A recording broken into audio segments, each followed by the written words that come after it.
Bana, hii ni Michongo Plus ya Mwananchi TV. Mimi natoka Dani, presenter mtembezi, na leo tumefika Kimara Mwisho, barabara ya Uwanjani, na huku nimekutana na mablaza hapa. Tunajua ukiacha kichocheo mtaani pia wapo watu ambao wanahasa wanapambania ile life, na kuna Michongo Plus kama unavyojua tunazungumzia ile life la street, life la mtaani. Nimekutana na mablaza hapa, inabidi atupe exclusive interview ya maisha yao. Bro, mambo vipi? Mambo poa. Kama kawa. Unajulikana kwa majina gani? Mimi najulikana kwa jina Dege Lisioliwa. Dege Lisioliwa. Yeah. Okay, wewe ni mzaliwa wa wapi? Ni mzaliwa Bagamoyo. Mzaliwa Bagamoyo. Yeah. Hapa da umekuja mwaka gani? Nimekuja muda mrefu tu. Muda mrefu. Yeah. Okay. Umekuja hapa Dar es Salaam, umetoka Bagamoyo. Kipi kilikusukuma hasa kutoka Bagamoyo kuja Dar es Salaam? Kufa kwa wazazi zangu. Kufariki kwa wazazi wako. Okay. Baada ya kufariki kwa wazazi wako, nini hasa kilitokea hadi ukafanya maamuzi ya kutoka kule Bagamoyo hadi kuja hapa? Ndugu zangu wamenifukuza kama mbwa na kuuza mali za baba yangu na mama yangu. Sasa sina pakula na sina pakula, nilikuwa nalala polini. Nikaamua nende Mwenge kwa miguu. Nikafika Mwenge nikagewa kiroba cha kukota makopo. Mpaka sasa hivi niko hapa. Maana unasema ndugu baada ya wazazi wako kufariki walikufukuza. Walinifukuza kisa watakugombea mali ya baba na mama. Wakanifukuza ndugu. Ibidi sina, nikirudi wananinyanyasa, wananifukuza, hamna kulala. Nikalala polini. Asubuhi ya pili nikabidi nikakanyaga na mguu. Nikaenda Mwenge, hata magari yananipita, hamna hata mtu kunisaidia. Nikafika Mwenge, nikafika kijiweni kama hapa, nikalala. Yule mpimishaji akanipa mimi shilingi 2000 kwenda kula. Asubuhi ya pili yake nikagewa kiroba nende mtaani. Kipindi wazazi wako wanafariki, hawakuacha hati yoyote ya ulisi au kuacha maelekezo yote ya ulisi wa mali? Mali wameziacha, wameacha mali na hati, watoto walisi. Lakini ndugu upande wa baba na mama wakawa pamoja, wakagawana mali. Ibidi watoto tukafukuzwa kama mbwa. Mimi nikakimbilia huko ota makopo. Ndugu zangu mpaka sasa hivi sijui kama wako wapi. Hatusaliani na mimi sina simu. Kipindi wazazi wako wako hai, waliweza kukupa hata ulisi labda wa elimu hata kutumia sasa hivi kipindi hichi, au kubahatika kwenda shule? Elimu walinipa, lakini mimi mwenyewe nilikuwa mtundu, shule sikusoma.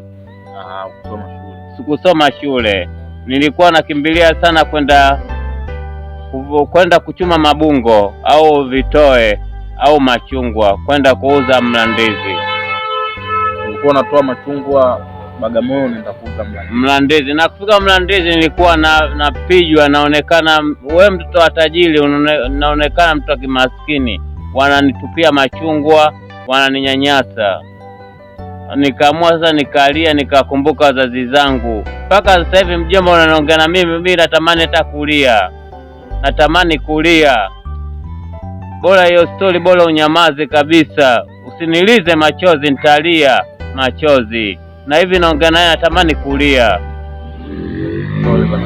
Sasa kifo cha wazazi wako sababishwa na nini labda hadi hiyo hatua ndugu wakakataa na mali, kitu sababisha labda kifo cha wazazi wako? Na hivi ukiniuliza maswali mengi siwezi kujibu.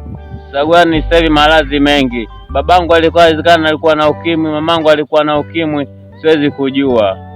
Ni mapenzi haichaguliwi, mapenzi kila mmoja anafanya. Ndio maana ukiniuliza maswala mengi utanipa mimi machozi nilie.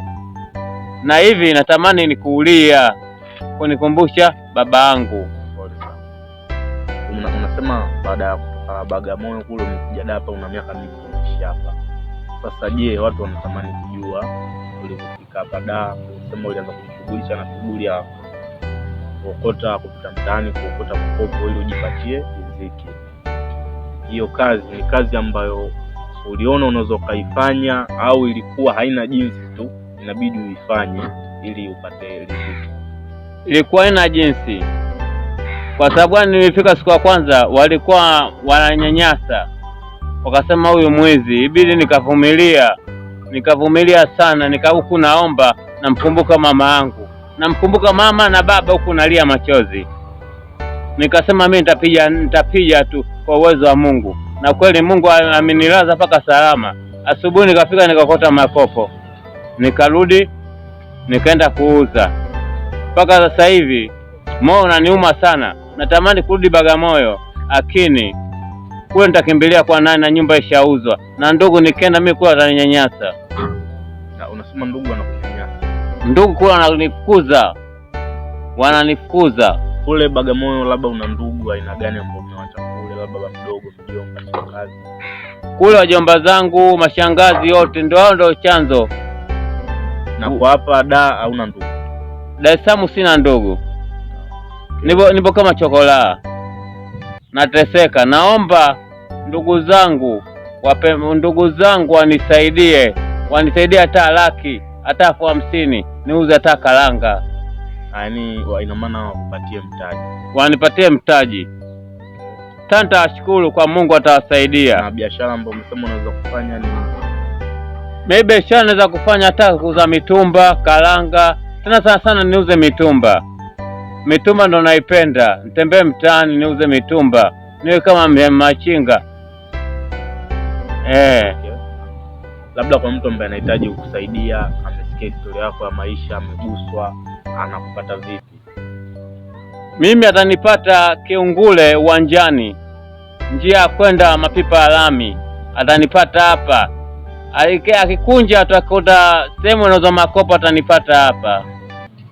Akiuliza tu dege lisioliwa atanipata. Mimi ndo kazi yangu, nalala hapa. Mvua wa kwangu, jua la kwangu. Namba ya simu labda mawasiliano? Simu sina. Nyinyi ndo watoto wa chuo, mimi simu sina. Simu nikichukua nitampigia nani? Ukimpigia ndugu ataninyanyasa, atanitukana. Simu sina. Okay. Umeshajaribu labda kwa cheki ndugu kwa namna yoyote ile ili wakusaidie kwa hatua hii ambayo unapigia?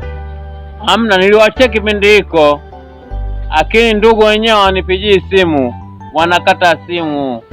Wanaona mimi maskini, kufa wazazi. Mimi nabaki hivi nakuta makopo tu mpaka siku ya kufa, na Mungu mwenyewe ndo atanipokea kwenda kaburini. Unawaambia nini vijana ambao wako shule za msingi, wako sekondari, ambao wanakutazama, lakini pia vijana ambao unawazidi umri, ambao wanalika sawa na wewe, ambao wako mtaani wanapambana, wanafunzi na raia wa kawaida? Unalipi la kuambia? Kipi ambacho umejifunza kwenye maisha unatamani kushare na watu na jamii ambayo inakutazama sasa hivi? Mimi naomba vijana wenzangu, kama wazazi wao wanao wamewasomesha, wanasoma, waendelee na masomo. Hata wazazi wakifariki, zile masomo wakifanikiwa watafanikiwa, kama watapangiwa na wazazi wamefariki na kusaidiwa ulisi, sawa. Okay, sawa. Bana, tulikuwa na Bwana Kadege, amejitambulisha kwa jina la Kadege hapa Kimara-Mwisho, barabara anasema barabara ya mapipa ya lami. Nafikiri tumemsikia, amezungumza na sisi historia yake ya maisha, alipotoka, anatuambia kwamba amezaliwa Bagamoyo, lakini amekuja hapa Dar es Salaam kutafuta maisha, kupambana kama kijana, kama mtoto wa kiume.